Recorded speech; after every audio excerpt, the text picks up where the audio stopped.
রাজর্ষি জনকের সভায় একবার অষ্টাবক্র মুনি এসেছিলেন। জনক রাজা বিভিন্ন রাজ্যে যত পণ্ডিত মণি সাধু মহাত্মা আছেন তাদের আমন্ত্রণ করে এনেছেন ব্রহ্মজ্ঞান প্রসঙ্গে আলোচনা করার জন্য এবং সেই জ্ঞান লাভ করার জন্য। একে একে সবাই এসে আসন অলঙ্কৃত করেছেন। শেষে প্রবেশ করলেন অষ্টাবক্র ঋষি।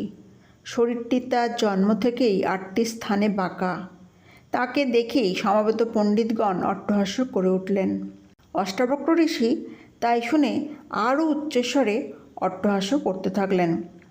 রাজা জনক তাঁর শ্রীপদ অভিষেক করে বললেন, ভগবান, উপস্থিত পণ্ডিতবর্গের অট্টহাস্যের কারণ আমি বুঝেছি, কিন্তু আপনার অট্টহাস্যের কারণ তো আমার জানা নেই।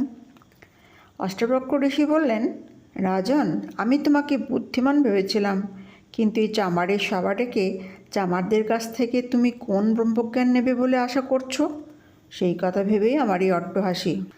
রাজা জনক সবিস্ময়ে বিনীত নিবেদনে জানান, ভগবান, চামারের সভা আপনি কাকে বলছেন? অষ্টাবক্র বললেন, যাদের দৃষ্টিশক্তি কেবল শরীরের চামড়াটাই দেখতে পায়, তারা শরীরের ভিতরে নিত্য শুদ্ধ বুদ্ধস্বরূপ পরমাত্মা আছেন তাকে কেমন করে দেখতে সক্ষম হবে? যে শুদ্ধ মন আছে তাকে কেমনভাবে দেখবে?